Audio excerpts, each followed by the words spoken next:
I just realized Boccaccio has like really nice eyebrows. Like really thick, well defined eyebrows. Pause, man. Before we get into today's episode, just a quick disclaimer. The views expressed on this podcast by either myself or any guest are their personal views and do not represent the views of any associated organization. Nothing in this episode should be construed or relied upon as financial, technical, tax, legal, or other advice. All right, let's jump into the episode.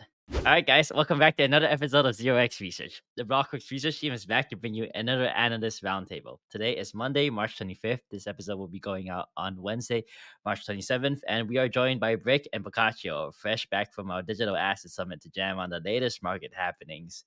Kicking it off to myself for a news and governance update.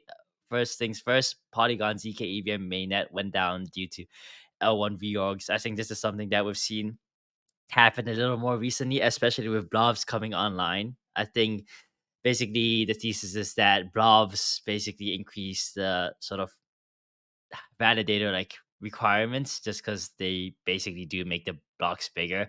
And with that comes a few more extra reorgs. And one of those reorgs resulted in the ZK EVM mainnet going down for, I think it was quite an extended period of time, actually, roughly 10 hours or so. And then just a few other things on sort of like the airdrop point side of things. Airdify announced points season 2, and it's quite a hefty amount of the entire token supply. It's 5% of the total token supply. And I feel like this is a trend that you're going to see more and more as protocols sort of struggle with how do I keep my users around after the first airdrop. And I guess the natural conclusion is to make the second round of airdrops bigger than the first round.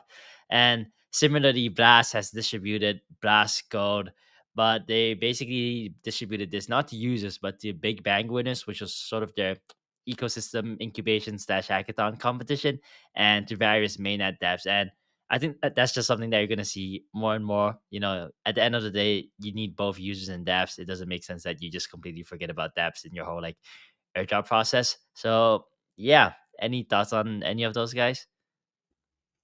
I think the Blast one is super interesting. Like, I wouldn't say I'm the heaviest on-chain user ever or whatever, but um, like the way did it has kind of incentivized me to just go on the chain and like try new things.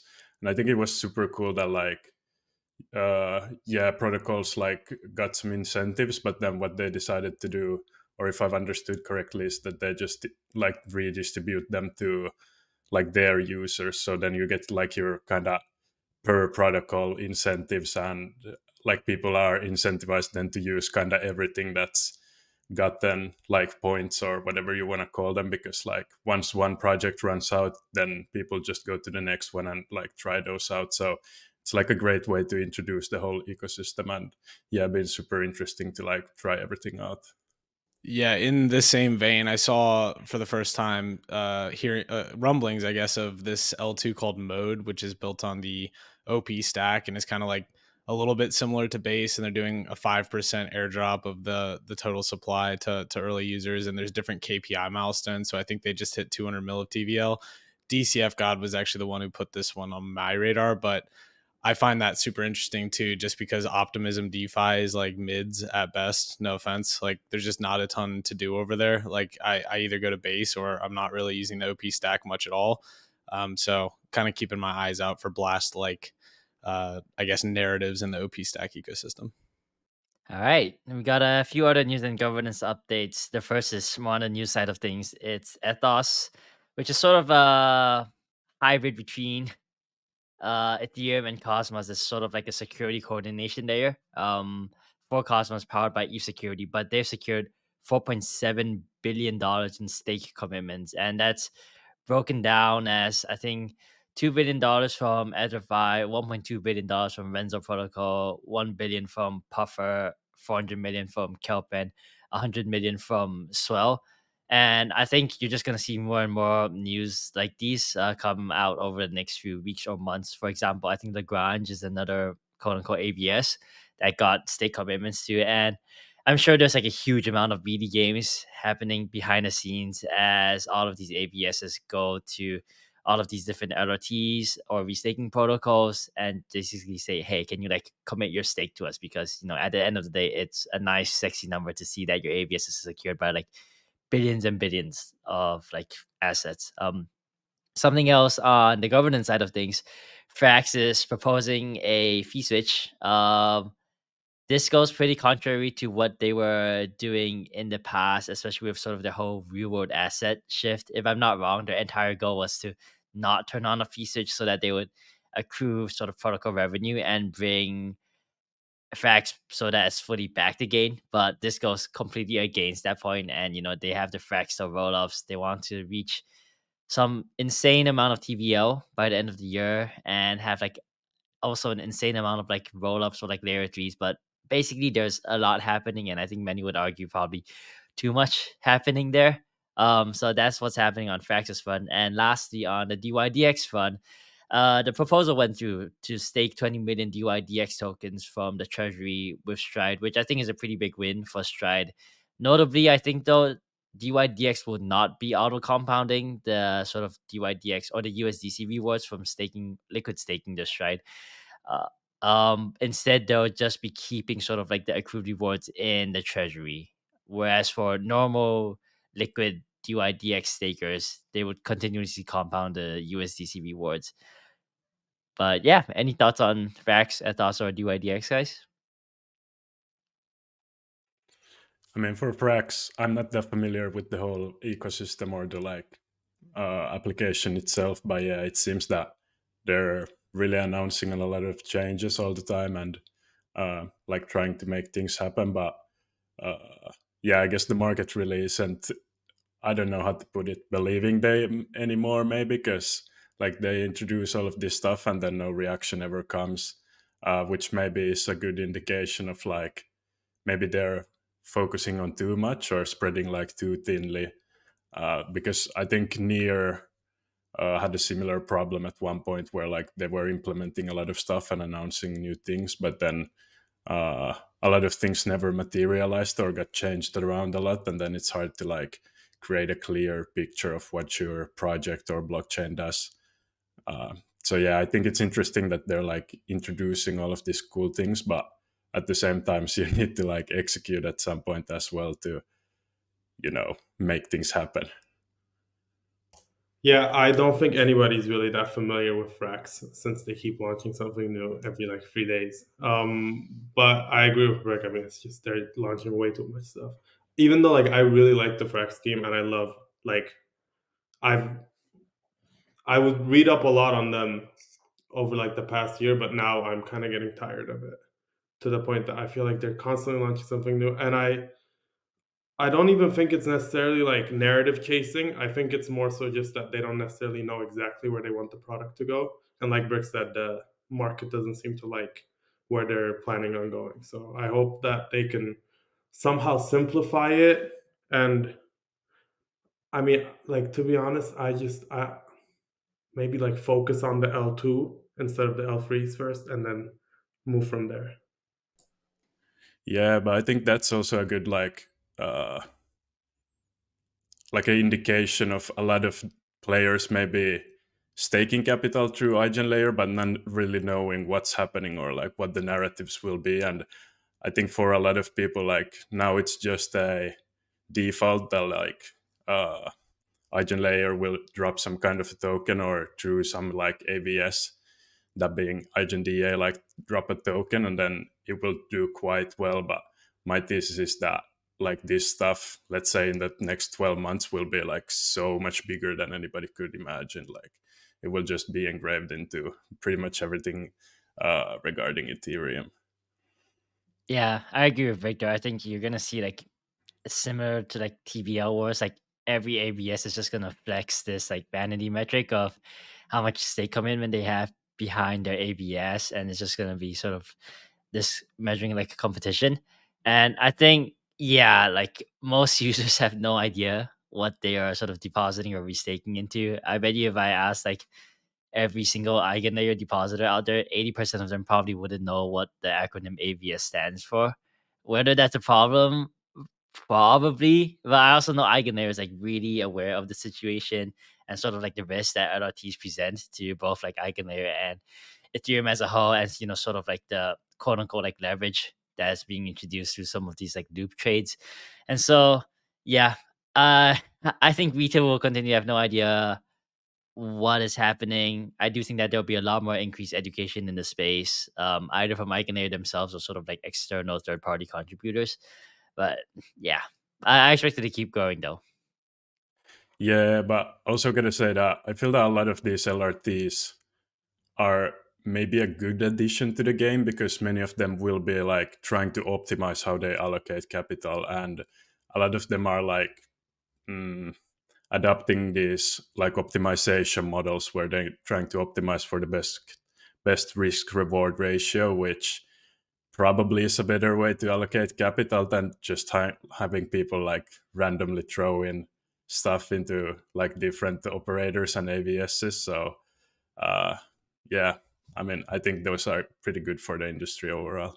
Let me follow up there then, Rick. You say like sort of developing this portfolio based on risk reward ratios. What do you think the risk is and what do you think the reward is? Because for half of these ABSs, they haven't even thought through like the slashing mechanism. You really have no clue what the token rewards are gonna look like. So what do you think is like actually being discussed other than like, is your project legit tech during the BD calls?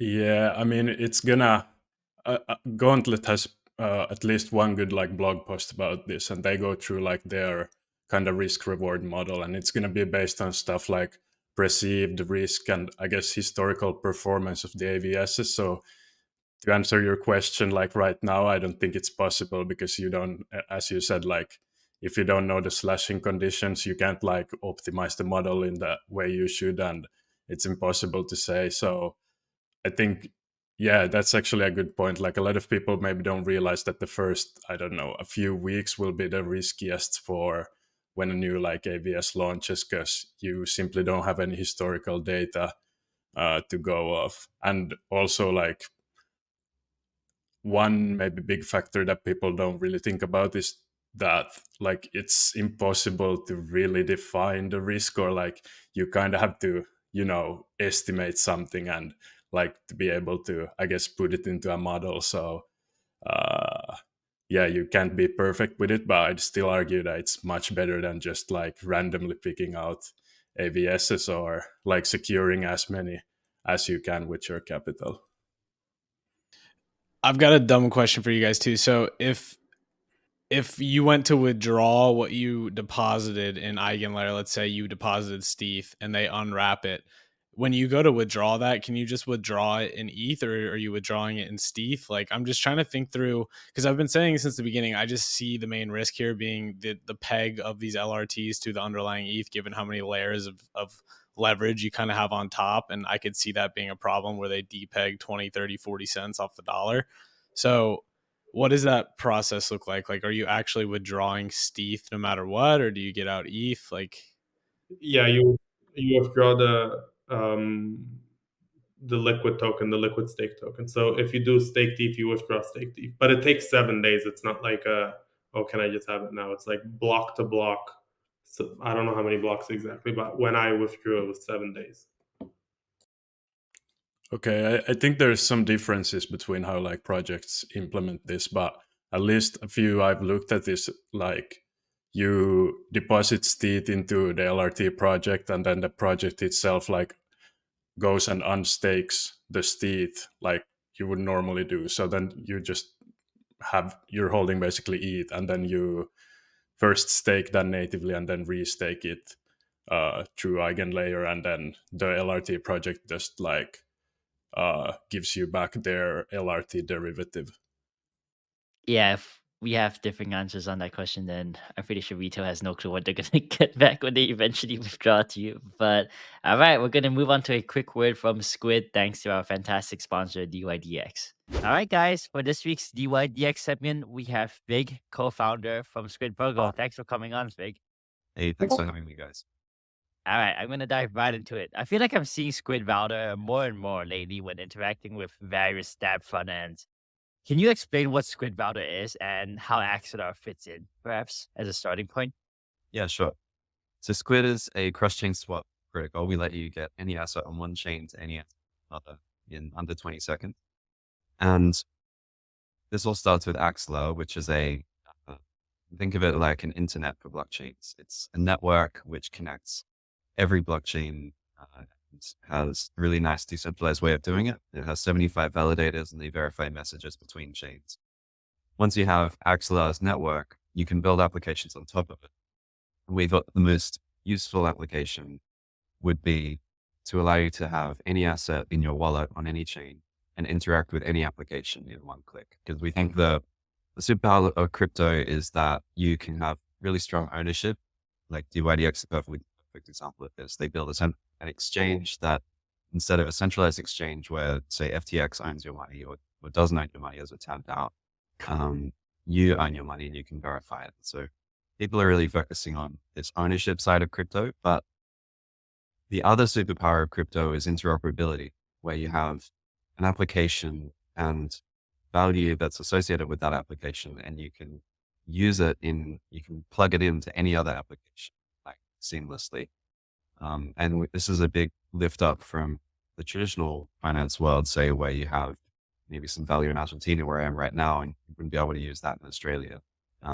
So we want to have all value across the world, like instantly be able to exchange or communicate with other products and like buy products. People can transact, AI agents can transact. This is the future we want. And so what we thought we needed was a one-click way of using this value in any application. And Squid then lets you swap value into something that the application might recognize. And then also, in dYdX's case, for example, we deposit that value into an account and you can start trading using it. And yeah, we've done about $1.2 billion of spot volume in the last year, partnered with a few hundred protocols right now, connecting 65 chains, I think. Yeah, that's super helpful context. So how specifically is Squid Router related to dYdX? I've seen Squid integrations across a lot of different perps dexes. So I'd also be interested to hear, like, what is your expansion strategy? Like, how do you decide which dApps you want to plug into with Squid Router? Yeah, dYdX is the perfect example of our use case, because they built an entire app chain just for their use. But it was difficult for users, say on Ethereum, to get the ETH onto the exchange to start trading on dYdX. And we're helping them we swap on, say, Uniswap, bridge via Axelar, swap on Osmosis, bridge via IBC. All these things the user would have had to previously do themselves to get onto dYdX. We do it for them in one click. And that problem happens to be basically there for every application in crypto. Because we have all these different rollups and chains around the place, any application is usually limited to having users just on the chain that they exist on, like users of Ethereum or users of Arbitrum, users of the Cosmos. And we're a really easy sell because we come to basically any application or protocol and we can say, you can increase your total addressable market to basically everyone in crypto. So our expansion strategy is really with everyone. I mean, we've focused on DeFi to start with, like we focused on DEXs, and we're partnered with most DEXs around crypto on the chain that we support. And then derivatives DEXs were the next one. Use case there is depositing margin into your account from any chain. We're also working in NFTs, so you can buy an NFT on any chain with any token in one click, this sort of Stripe-like checkout experience. Lending, gaming, we're working with everyone. It's a really nice open world that we get to work in. Nice. That's all super interesting. And I'd love to see you guys sort of plastered across my timeline saying like Squid always powers these really seamless experiences. I guess last question that's slightly out there. Would you by any chance have any token alpha for some of our listeners?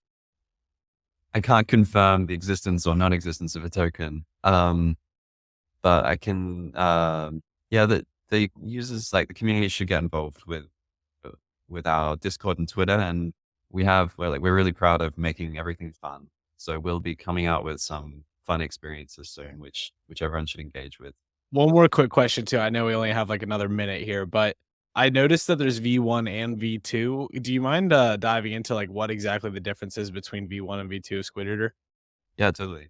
So V2 is still in beta and is going to be releasing pretty soon. It's a huge upgrade in how the routing works. So originally Squid was purely you would route by USDC. You'd always bridge USDC, swap, and it was fairly limited in number of, say the number of hops you do. With dYdX, it's a special case where we actually go from Ethereum to Osmosis to Noble to dYdX, and it's like this really complex transaction which we package, but we built that specifically for them. And this is V2 is super generic. So we're expecting this world where there's potentially thousands of chains and rollups, and everyone has their own rollup for their application. There's tons of scaling happening. And we needed something which was going to connect everything in one click. So it's really a technical upgrade so that we can support those things like L3s, all these OP stack things that are coming. We've got rollups in Celestia. Like you will need to bridge multiple times probably. And so we're doing that. And it's also going to be way faster. Needs to be super snappy. Like you get a quote, swap, get your assets in like 10 seconds, 2 seconds even. So yeah, that's what we're just focusing on. Like now we've hit the use case really nicely and we're just leveling up the technical prowess. Awesome. Well, we will have to get you on sometime for a full episode, Fig, but thank you so much for coming on. We will see you hopefully in the future. Awesome. Thanks for having me on. All right, guys. Now moving on to our hot seat crew throne segment. This week, I'm gonna shoot it over to Vic first, who's gonna give us a DAS roundup from Blockworks' very own Digital Asset Summit. Yes, sir. So went to DAS last week. Was a super great experience. Unsurprisingly, like most of the people you talk to are quite euphoric right now and still believe that the market has more space to run. But also, like, I guess a big difference with other conferences I've been to is that, like, at DAS, you had more people who were super focused on the intersection between TradFi and crypto, and then also more like focused on the how the like crypto markets are structured. What I mean by that is like, oh, how is money flowing and like where's volume going and things like that. And it wasn't, of course, there were some super tech focused people also, but not as much as the other conferences I've been to. And it was pretty, I don't know, refreshing or like cool to see also people who aren't as like, just tech focused people and kind of being in the industry without maybe knowing every single detail that's happening underneath. And actually, a lot of people I talked to said that they don't even trade crypto that much on their like individual accounts, which was quite a big surprise to me. So that kind of signals to me that the industry is here to stay, because now you start getting more and more people who are here to like do it as a day job instead of like trying to make it big with or through trading. Then another takeaway would be that big banks are still like definitely playing around in the field, and like they're gonna implement that like their own structures. Talked to a lot of different people who said that like they're working on in their banks like internal divisions for like crypto payments, or like trying to implement some kind of a structure where the bank's customers themselves can like have a native kind of way to get access to crypto. But then, yeah, that got me thinking that that might lead to maybe some kind of fragmentation, or like you will still have some kind of a TradFi factor even when like the banks come on chain, because everybody won't be like using the same systems. And I'm not sure how they're probably gonna be well connected through some like technology way, but still like it's not gonna be as idealistic as within crypto, where like everything basically can be connected. Then when it comes to some VCs I talked to, it seems that like the private markets have quite quickly followed what's happening in the public, and everyone's kind of expecting that as I said earlier, that everything will run up. So like even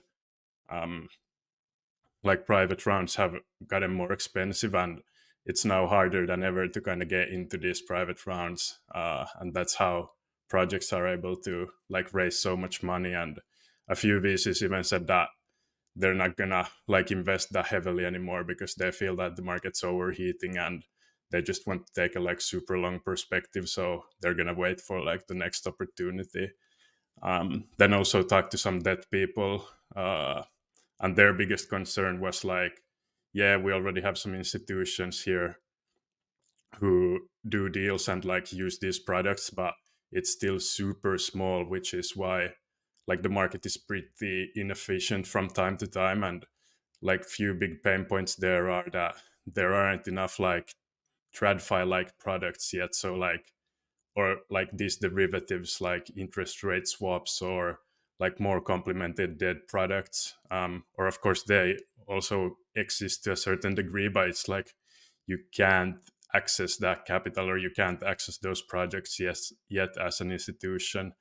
And yeah, interest rates uh, are sometimes, or that's why interest rates sometimes are like out of, or you they could basically be arbitraged if you wanted to, but um, it's also like hard to close these differences because like it's so hard to like access some of these parts of the market. I don't know if that made any sense, but yeah. And then maybe my last point would be something that Effort Capital has been talking about since we came back from DAS as well, is that meme coins are like a super hot narrative still. Like you would have some super big institutions or like regulatory people even talking about, I don't know, bank or WEEF or whatever. And I think that's a big signal that like meme coins really have a lot of like not, I don't want to say staying power, but mind share maybe is the better word. Yeah, it was pretty funny to hear like people in suits talking about meme coins. I don't know if Boccaccio wants to add anything. Yeah. About the meme coins, I don't know if you guys remember, but Slurf launched that morning. That like I think the first morning or the second morning that we were at that, and I remember like by midday I was like overhearing people in suits talking about it. But I mean, like Slurf was pretty big because it pumped, and then also the dev was crying on Spaces, so it was like it got really popular really quickly. But it was still kind of like a culture, like a shock, like Rick said, to hear like people talk about meme coins. And like even on the panels they were talking about meme coins and stuff, so I agree that it's definitely like here to stay. Apart from that, I think the only thing that I really noticed is, and this is something that I think about a lot, is like when these guys come in, what like interest do they have in crypto, like how much interest they have in crypto. And from what I saw is like the, I don't know, like the higher ups, the big guys, they like understand crypto, but they're like, oh, Ethereum's like a little bit exotic, like et cetera, et cetera. But then like their analysts are like really, really in the trenches, and they know everything, and they're very like interested in everything. So like those were the guys that would often talk about Slurf. So it was like that was kind of interesting to me, because I think on CT you hear a lot about like, oh, how like banks are gonna come in, but they don't like that, or like the suits are gonna come in, but they don't necessarily know about it. And I don't think that's true. Maybe that was true last cycle, but now like these people are obviously like in the space on their free time, and like also they understand it a lot better than we might imagine. I think there's a lot to break down there. I really like Vic's point about how these people probably just do it as their day job rather than punting on PAs at home. I think that's a very good sign, actually, because it means that these people are likely here and thinking about how to incorporate blockchain technology into their jobs, their companies, rather than just thinking about like the financial and speculative nature of crypto, which is what is really focused on right now, to be honest. And definitely agree on the meme coins. I think like there's a degenerate inside every person, and I guess that came out in full force during Digital Asset Summit. Private market valuations, I think we've all seen that it's gotten pretty crazy in the past few months. You're seeing these large raises, whether that's like Espresso, Elixir, Eclipse, and I mean like Eigenlayer's like $100 million raise from like a single VC. Like that's probably like one of the largest like signs of like, I'm not sure whether you say like private markets are overheating, but if you're like an investor at this point, you're probably thinking that there's probably better risk return just from investing in liquid markets or secondaries rather than private markets. And totally agree on the debt market fund, right? I think we've seen like the early innings of like people thinking about like RWAs on chain, whether that's just like tokenized treasury or actual, like, for example, credit pools such as like Maple or Goldfinch. But like in the grand scheme of those markets, it's still really, really small. Like private credit in TradFi is probably like, I don't have a number, but I would say like hundreds of billions. Whereas in crypto, it's probably like 1 billion max. And I think there's still a lot of operational processes, sort of like counterparty risks, like legal risks, like what contracts do you sign, what entity are you interacting with? Is it a DAO, the protocol, or sort of like a offshore entity that crypto's still figuring out? But I do expect crypto to figure it out sooner or later. But it's just super exciting to hear that, the institutions, whether that's like super TradFi institutions or super crypto native institutions, they're all here and they're all at least actively interested in this industry rather than just completely writing it off. And I can imagine a large part of that was due to the ETF approval back in January. Yeah, definitely agree there. But I find the inflated private round valuations to be kind of surprising because I have DeFi Llama pulled up right now and I'm looking at the raises tab. We topped in October of 2021 at $7.1 billion raised during that month alone. And today you see during February there was 800 million. So we're looking at like an order of magnitude less in private round fundings amounts. And I don't know. It's just like you'd think that this gets a whole lot crazier before people are passing on private round deals, but it's tough to really diagnose because obviously there's a bit of a lag between private money raised and public markets trading. Yeah, that's a good point. And actually, when you think about it, like when I said that the private market is overheating, I meant more like valuations are going up, uh, and not like the amount of capital raised itself. But that's a super good point because, like, interesting that if a lot of or some VCs are already feeling that they're paying a lot to get in, or like the valuations are high, and compared to like the last cycle, we still aren't like seeing as much money raised in total. um Maybe that means that some players are never coming back, or like we will never see as much of a craze going on in the private markets as we saw in the last cycle, but we'll see what happens. Yeah, it could be timing too. Like we obviously had that March 2020 huge dip. It was the middle of COVID. So maybe that funding kind of got pushed back further in the cycle. And this time it feels a little bit scarier to, make a private investment because you think, all right, I got a 1 year cliff after the token launches. That could be in 6 to 12 months. I'm going to be waiting here for 2 years and Bitcoin's already at all time highs. Like that feels like kind of a shitty deal at this point in the cycle. So maybe it's just apples to oranges comparison. I think there's also another thing that would be interesting to look at. So one is like sort of deployment, right? Sam, you put that number of 8 point whatever billion in February 2021 versus like 800 billion in the current month. That's one aspect. The other aspect would be how much are people raising for their funds? Because in 2020, 2021, that got pretty ridiculous. Like the amount that some like first time like GPs were able to raise for the like crypto funds. Obviously, that was a function of sort of like the low interest rates during the COVID era, and interest rates are at a very different place right now from where they were like 2 or 3 years ago. So it'll be interesting to see whether these funds are able to do these like mega raises again, or that they're not able to do these mega raises. Because I think the top was like A16Z announcing they're like in total they've raised like 4.5 billion across their like 4 crypto funds last cycle, and I don't think you see something of that order of magnitude this cycle again, just because of a different like market environment. But it'll still be something to pay attention to. I think that might also be like a um consequence of the fact that I'm guessing last cycle a lot of funds couldn't really reliably deploy all of the capital they had.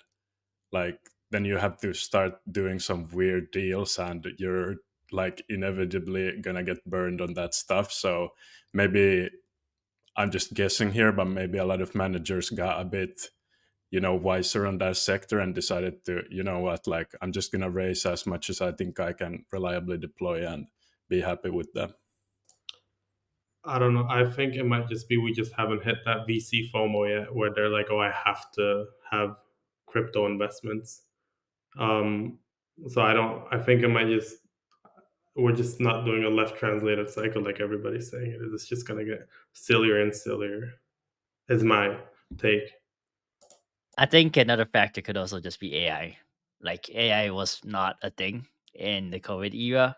Whereas I would guess in the past 1 year, like VCs have FOMO and raised for AI funds to an like incredible degree. And you see that in these fundraisers and these investments. I mean, like today it was announced that FTX was selling 2/3 of this the Anthropic state for like 800 million or something, which means that there's someone else on the other side buying their stake at whatever valuation Anthropic's trading at. And so, yeah, I think that's probably another reason. I think there's a lot of like high net worth individuals too who previously maybe would throw a 100K check to, you know, this friend of a friend who's in crypto and starting a VC fund. But now it's like, okay, you can just buy Bitcoin ETFs in a portfolio in your, you know, regular brokerage account. So I don't know. I see both sides. I could see the Boccaccio. We just haven't seen that VC FOMO yet. Or I could also see like there's simply just more avenues to invest and you no longer need to maybe put those checks into like a more private allocator fund, but it'll be fun to watch. Yeah, the thing is, for me, VC almost always seems like a forced buyer to an extent because they have all this money they have to deploy.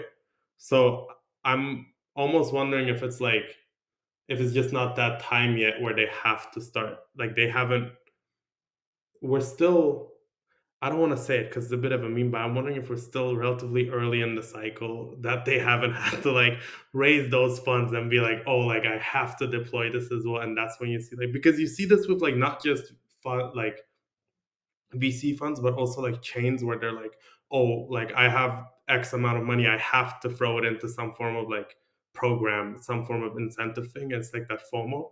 I just, that's what I think. It's like they're kind of like forced to deploy and it's just not that time yet. All right, I think that's a good segue into my hot seat this week. I've got TradFi dunkers on the ETF outflows last week. I'm actually stealing this from a tweet from Fei Zhao, so be sure to give him a follow. He is a great account. He's been nailing the macro side of things. But last week we saw 900 million of net outflows from Bitcoin spot ETFs, and some folks have been kind of cheering on X/Twitter about how the most recent run up was basically driven by unsustainable demand for Bitcoin ETFs.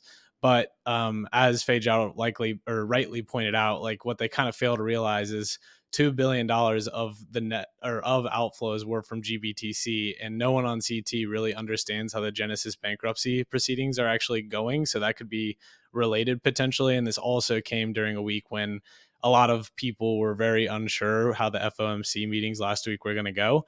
And it wound up going pretty darn well. The FOMC turned out to be pretty positive, with language from Powell signifying QT tapering, cuts through the end of the year, like 1, 2, maybe 3.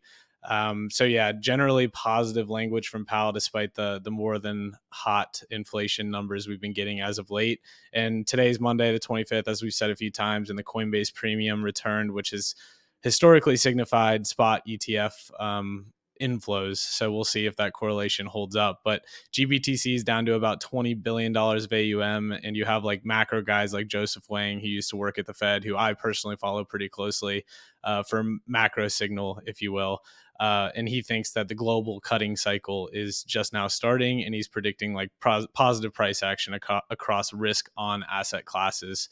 So pair that with the halving in, you know, less than a month. There's definitely a lot to be bullish about. But again, we keep talking about meme coins, like that does typically signify froth in the market. So this is just like a tough market to navigate, honestly. And it feels like everyone every other day is like gone schizo on us, and like one day everyone's bullish, one day everyone's bearish, and there's been some pretty crazy sentiment swings. So I guess just spot and chill is the takeaway, because it's just a hard market to try and time, if you will. And I think you're probably better off just holding the bags you have conviction in. Like Brick always says, time in the market, not timing the market. Yeah, I definitely agree with what a lot Sam say. I mean, as much as I would like to see 500 million in net inflows every day and Bitcoin just grind up 3% like day after day after day, I don't think that's a realistic scenario. At some point, it had to slow down or even go negative. So call this like inflow consolidation or whatever you want. The market does need to take a breather from time to time. I do think that one interesting thing that I feel like I've noticed, at least in the past like few weeks or months, is that CT's like flipping like bullish and bearish a lot more frequent than last cycle. It feels like last cycle it would at least take like maybe like 1 or 2 weeks before, like people just went like turbo bull, like turbo bear. But this cycle and especially the past few weeks, it feels like that's happening like every few days. I don't know what to make of that. To be honest, I'm not gonna pretend to like understand like CT like social sentiment analysis, but that's just something to pay attention to. And I'm also not gonna pretend to like know my macro stuff, but I don't know. The MFOMC seemed pretty positive too. I don't know. To me, it seems that each cycle, like people are saying that, oh, this cycle we're flip flopping much more, like market sentiment is changing. But I just feel that might be, I don't know what to call it, recency bias, where like, at least to me, last cycle, I remember the same thing happening because I was just kind of getting more used to Twitter and like getting more on there, and I would do my own stuff trading on the side and then hop on Twitter and I'm like, last day or yesterday everybody was super bullish, now everybody flipped, like what's happening here? I don't get this mindset because I'm definitely not like a short-term trader, and I'm seeing it this cycle as well. So I feel that that's always happening, and that's, I don't know why I can't do that day trading thing, or like where you flip flop every day. You like pick a side or pick, you're either bullish or bearish, and then you go with that for the next few months. That's my pro tip. Yeah, it's also interesting just on the Bitcoin ETF flows is that every other ETF had inflows every single day net other than Grayscale. So it's literally just Grayscale as the source of sell pressure, and to like the social sentiment seeming a little bit more flippy floppy this cycle than last, as you were saying, Ren. I think that'd probably be attributable to the fact that people are more heavily allocated to meme coins that have, 50% intraday moves regularly. So that's what I'd attribute it to personally. It also might be that now we have like it's over, we're so back is very like memeified, so you're always seeing that and you're kind of always thinking about that as well. But it's definitely it all like most likely is because people are facing like 50% downswings on the daily and then they're like, oh, it's over. It's definitely easier to like flip flop right now because of the like ETF flows. It's kind of a North Star you can follow, where like, oh, today we had like, I don't know, 10 billion outflows. Maybe not that much, hopefully, but you get my point. Just a few hundred million, not or like tens of millions, not a few billion. Yeah, just using an example here, but you know what I mean. Like it's easier to, start flip flopping if you see you have a like clear market narrative or like KPI kind of that you're following. So it's easier to like change your mind just based on that, because I guess last cycle a lot of people were thinking about the interest rates, and those of course don't change them often or as violently maybe. No, I think that's actually a very good point, right? Like last cycle, if you're thinking about like whether you want to feel like positive or negative or like optimistic or pessimistic, like it was hard to find like a metric other than like the price itself. You can't look at like the rainbow chart, like MVRZ or whatever, like those like random metrics, like coin holder days. But this cycle, there's like the net inflows, and that's a really easy metric. Like positive number, good; negative number, bad. And it feels like everyone's like attached themselves to that number as a sentiment indicator. I'd totally disagree. GBTC was literally the exact same thing last cycle. Like the premium. Yeah, not even the premium, just like the dollar AUM. Like it was the exact same thing. Everyone was posting charts like, oh my gosh, like another 500 million of inflows into GB. Like it's the same exact thing, just re-engineered and now fully regulated. Sure, I think that's a fair take too. Think that's a good point to move it on to Boccaccio. Who do you have in the hot seat, Kujon, this week? I have two teams in the cool throne this week. I have firstly the Ondo team who launched Ondo GM I think last week. That has like completely ruined my sense of time. So I think it's either last week or the week before. Ondo GM, Ondo Global Markets, aptly named, allows you to trade global tokenized assets, including equities and stocks, which is kind of not what they used to do. They used to only allow USDY, which is a yield-bearing stablecoin, and OUSG, which is tokenized governance debt. Now they've moved on to tokenized stocks and equities, and I'm really happy that they did this because there's kind of like a lack of tokenized equities and private equities on chain, and I'm not sure if this is like a demand issue or a supply issue. It's probably a demand issue, to be honest. But either way, it's good that they're at least expanding more. And recently, they also did expanded to Sui and Solana, so the high throughput chains. I've just been like over the past few months, I've been very excited with Ondo because even though the real world asset narrative kind of died down, like only naturally because meme coins are pumping and no one really cares about like 7% or like 4% on chain or something. But yeah, I don't think that tokenized equities will become popular this cycle, but I do think that Ondo has that like mandate of heaven for tokenization and real world assets where it's like the protocol for it. So I'm quite excited to see what they're going to continue to do. And my second one is with the Parallel team and their launch of AI agents or their potential launch of AI agents in game in 8 to 11 months. So they recently released a white paper for Parallel Colony, which is a AI agent led / based space exploration game where you basically chat to your AI agent and say, hey, can you build like X, or can you invade Sam's colony today? And then they do it, or they can refuse to do it, or they can say, actually, I don't want to invade Sam's colony. I'd rather invade Ren's colony. But with Parallel Colony, they're also launching Wayfinder, which is the AI agent framework, which I think is the cooler part of their announcement. It's like basically it allows AI agents to interact with the blockchain. It's supposedly launching on Solana, although everything is kind of like preemptive at this point because not everything is solidified. It still has a ways to go.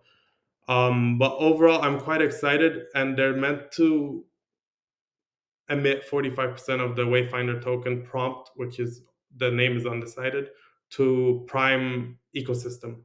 I don't know how they're going to plan on doing that. From what I've seen on CT, it's supposed to be like a caching system, which is basically you stake your Prime tokens and you earn prompt. But I think we still have to wait, and that's likely going to be like at least they're saying Q4 this year. I don't think that's going to be the case. I think it's like start of next year. But this is definitely the coolest on-chain game that I've at least like heard of it over the last few months. Everything else is like Stardew but yeah, you need at least 100 grand in investments to get a couple of seats. So this one should do relatively okay.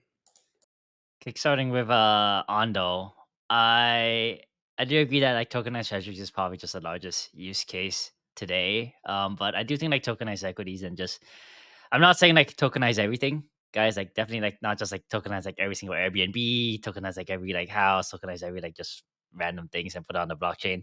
But at least from like a super mid-cap perspective, right? Like if you are trading equities on your stock brokerage today, you can sell your equity. I think it's now T+1 settlement, and then you're gonna take another 1 or 2 days to go through like the fiat banking system, and then you need to like transfer to your bank account, and then from your bank account to like your centralized exchange, and then like on ramp to your centralized exchange. Like that's a pretty decent time that could have been invested in the market. And so just like cutting out those processes by tokenizing equities on chain seems like a good first step. Obviously, there's like probably additional risks and trust assumptions involved, but it does seem like Ondo's going a pretty like damn regulatory route. You know, they're adhering to all of the regulations. They have KYCs. They're registering all of these funds, and I don't think it takes off just because like like equities aren't that interesting when compared to like the upside that crypto offers.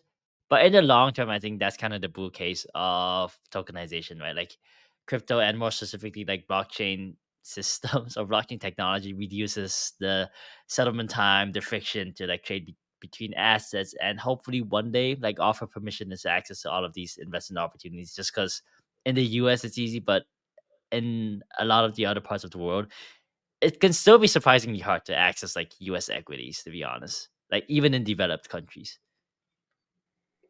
Yeah, I got to give a big hat tip just off the rip to whoever the CMO is over at Ondo, because Ondo GM is 10 out of 10 marketing. I love that brand. But I just think back and get PTSD to the days of Mir getting served at some conference. That was a equity trading platform called Mirror in the Terra ecosystem.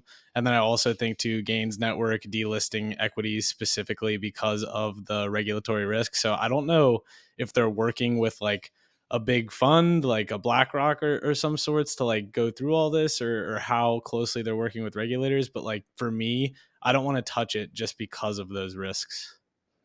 Yeah, I get what you mean. I think Ondo is the thing is I don't want to say anything because I don't want to jinx it. But from what I've seen and how they've worked in the past, is like they work relatively closely with regulation. Obviously, this is just me inferring. I don't know. I haven't asked them, but like with OUSG and stuff, it was pretty serious. I read over their like docs and stuff and their like notices, and it seemed like they were doing everything the right way. But obviously, as you said, it's like I also think regulation has cleared up a bit more. Like if you see BlackRock, etc., potentially launching stuff on like they had a Ethereum $100 million fund or something. So it's like it's kind of easing up. So I think it should be better, but you still never know. So I get what you mean, and it's also like kind of you never know. You like things could change in a month. That's what the SEC is doing. So Yeah, my takeaway with both of these themes is that like if you have a good product and then execute well on the like BD front, the market will take notice into you. Especially with I'd say Ondo, because although I haven't like done very deep research into it, I always see that or I'm guessing I'm not the only one in the market who's like not being super into like this vertical, but then when they like launch a new product or like somehow advertise it, they always seem to like make a perfect job out of it. And I guess the token launch event was also done in a way that like basically got the market's attention, and nothing super bad has happened. Maybe on the contrary, the token has done quite well. So yeah, my takeaway is just that like if you have a good product and you're able to advertise it, you're right now gonna do very well in crypto. Yeah, I think that's the power of sort of like marketing yourself and somehow becoming the category leader. I think when most people think RWA these days, they just think Ondo. At least I like don't really think of anything else. And there's a lesson to be learned in there for like marketing and trying to become the category leader. I don't think there's like a defined playbook for it, but definitely like something that most protocols should be trying to do. And then moving on to sort of like the prime parallel side of things. Vakatra, did you say that they're going to launch in 8 to 11 months, or did I hear that wrongly? whatever quarter 4 is Okay. early, but I don't think it's gonna launch in quarter 4. Like, because usually with these games, I love the parallel team, and I think they're like great. But like realistically, usually with products, you gotta give like teams +4 minus not -4 +4. So I think they'll likely take their time, but I think it makes sense. It's the AI agent game, so. Yeah, I mean, that seems pretty far out. I would be worried that by the time they launch, to be honest, like kind of the fun is over and the market's kind of died a little. But I don't know. Fingers crossed. Hopefully they ship it in time. I do think that AI agents like X gaming is really interesting. Obviously, there's that like one super famous paper that came out from Stanford of like multiple AI agents interacting in this like Stardew Valley type world, and I think that paper captured a lot of people's attention. And Parallel seems to be sort of like the leading team that's trying to implement this into gameplay. It's so hard for me to envision like it.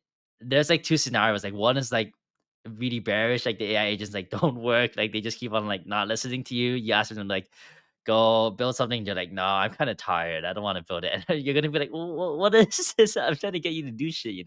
But then the other is like the obvious blue case, it's just like really fun, seamless experience. You have these like hilarious, interesting interactions. And even if this game doesn't work out, I do think like overall long term is going to be a really interesting trend to pay attention to. I wouldn't be too surprised if 5 years down the road, as sad as it sounds, like kids have this like sort of like friend buddy in a game that they like just constantly interact with, and like it's just completely powered by AI agents, and that's sort of like their only outlet for everything. Sorry, this is getting a bit depressing, but basically, I do think that there's a lot of like day to day like AI interactions, AI agent interactions that people will have in the future. Yeah, that made me really sad, man. But the first thing is my bear scenarios was like, because with Chat GPT and stuff, sometimes you have to like beg it to do something for you. You're like, hey, please do this. Like, I'll give you a reward or something, because or else it just gets lazy and doesn't do anything. So I'm worried that it's gonna be the same thing with the AI agents. But my biggest worry is that it's just gonna be like interesting for like a month and that's it. Like if I was parallel, that would be my worry, because I feel like for strategy games and like colony games, you want to be like as like in control as possible. Like I want to do things my way, be it role playing or be it like min maxing, being as efficient as possible. And like at the end of the day, I don't know if me saying to an AI agent to do something that way is gonna do it for me. But yeah, that's my like big worry, is that's just not gonna be that much fun after a month. I'm such a mid curver on this. I see ChatGPT is useful, don't get me wrong, but like I'm not using it every single day. And like they founded that company in 2015, like that was 9 years ago. So now you're telling me that there's going to be on-chain AI agents interacting with the blockchain and doing all these huge new use cases that are super underexplored, and it's only an 8 to 11 month development time frame. Like that doesn't sound right to me. Yeah, but do you remember that like first AI generated video? It's like Will Smith eating spaghetti and it looks like horrible, and like versus the recent AI generated videos and it just looks like an actual movie. So like these things grow super exponentially. So I mean, there's definitely like a risk that it's just not as good as it should be in 8 to 12 months. I just think like it's getting very, very fast to the point that I think it's going to get a bit scary next year. Hopefully, not as like scary as what Ren described with my children having to speak to an AI avatar all the time, but it will get scary. So we're gonna see how everything works out. Yeah, I just hope, or it would be super cool if they get it implemented by that time, and then I would imagine that going back to the point of you having to like beg the AI agent to like do something for you or whatever, like one would hope that you could change the friction of, or maybe the frequency, or how like negative the AI agent is. You know what I mean? So that if a player wants to like be able to, have a super smooth, no like uphill battles to do within the game experience, then you can just like draw the friction down. Because to me, this kind of seems like a super big possibility of creating something like, I don't know, Sims on steroids, and just like simple games with that use an AI agent that give you like so many more possibilities for the player. I mean, to do stuff, and that's like a big unlock, I feel like. But that's my question. If you're a player playing a game, what is the difference between playing Sims and playing this new parallel colony, Wayfinder, whatever it's called game? It's like to the user, you don't even understand. Like it feels like you're interacting with a hard coded bot that's making random decisions based on a random number generator. Like it doesn't actually do anything for the user. Okay, so I think I need to give a bit more context here. So each agent has its own archetype, from what I've understand, and based on the white paper, it has its own archetype. So if I own, let's say, Avatar 75, and I give it certain prompts, and I play with it for like 6 months, it has its own archetype, but it also develops its own memories with me. So it has its own like ways that it understands instructions, prompts, histories, memories, its experience, relationships. And when I sell that one to Brick, it keeps those, like it's embedded in the token ID.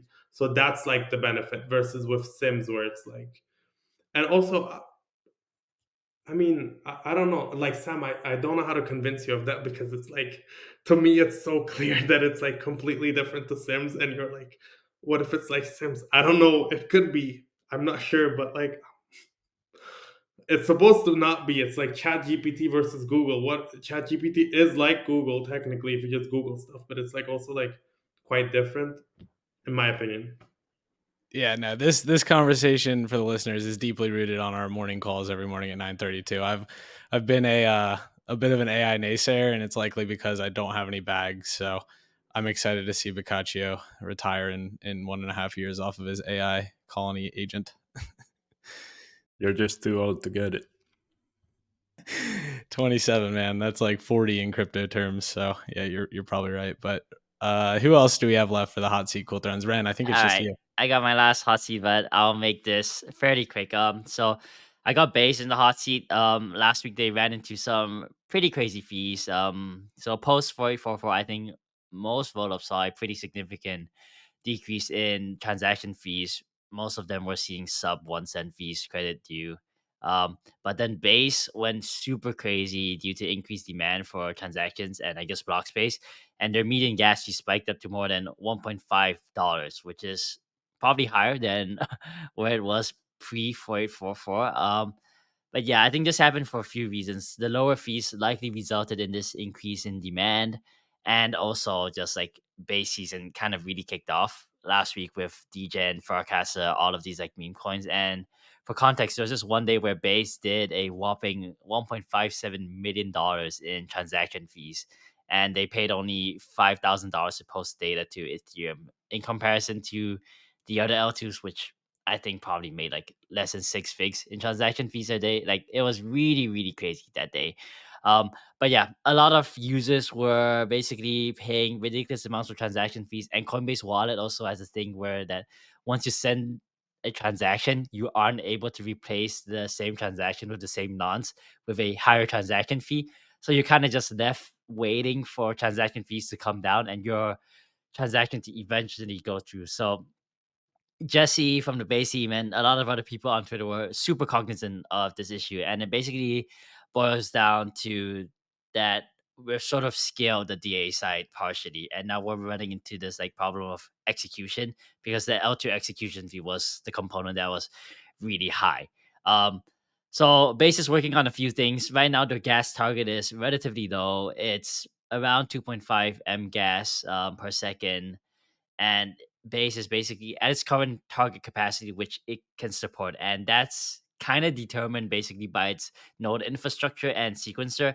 You can't jack that up without juicing up sort of like the sequencer node infrastructure requirements. So they're doing some load testing right now, but I think what they're saying is that they can really easily raise the base gas target by 2 to 3 times. And then long term, they really want to do a whole host of different things, right? So you're seeing like parallel pathing work. I'm not really sure what that means, to be honest.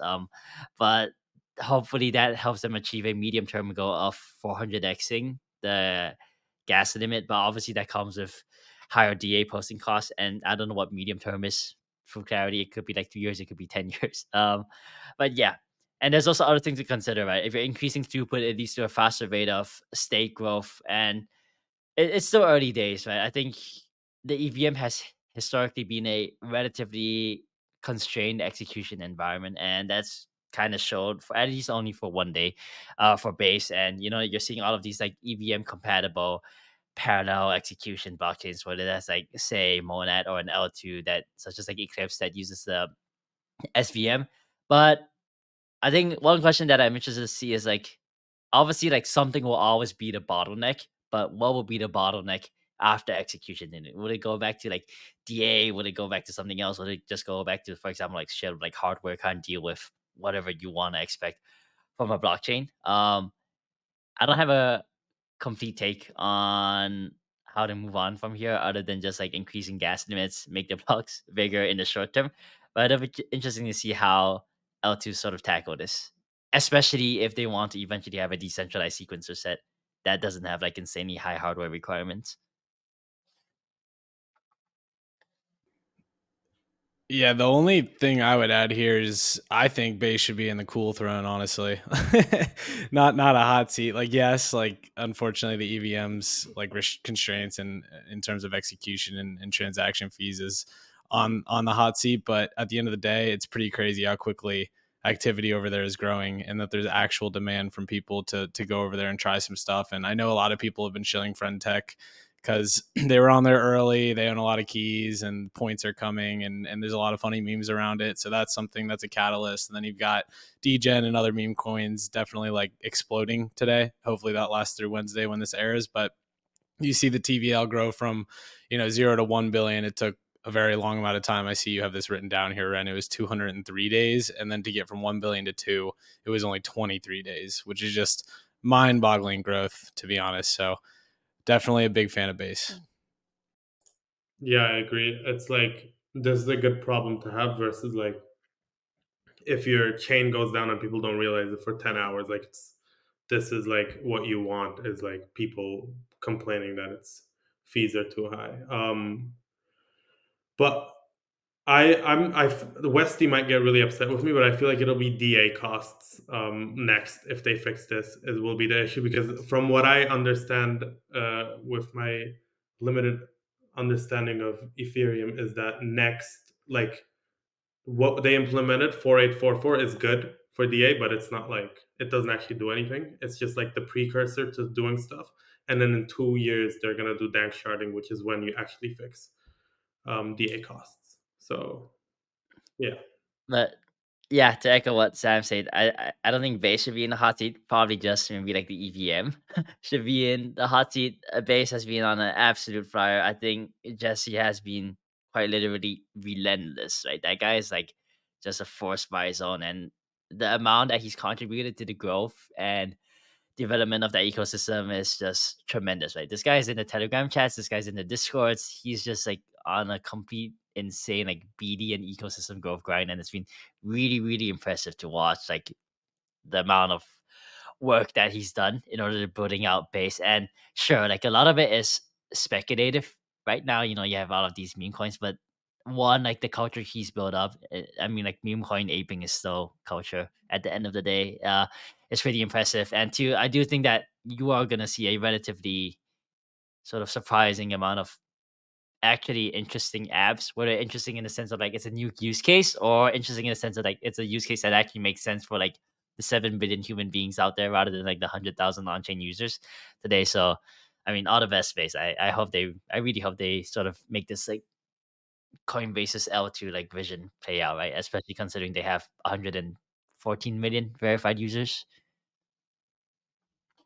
Yeah, I mean, for me, the main takeaway is still that we're kind of lucky that crypto hasn't grown from a user perspective, like a million X or 100X or whatever, like a huge amount, because you could just not, or we're not ready for that kind of a demand increase yet, which we likely will be at some point. But right now, I'm quite happy where like the amount of usage is, and I think a lot of people don't realize that when they're out there on Twitter yelling that there's no real use case, we don't have enough users yet, but the users right now are just super different from what you're seeing like TradFi markets or whatever other vertical. And yeah, I'm quite happy with like how things are looking right now. So just give infrastructure maybe a bit more time to like get up to speed, and then let's look again what happens.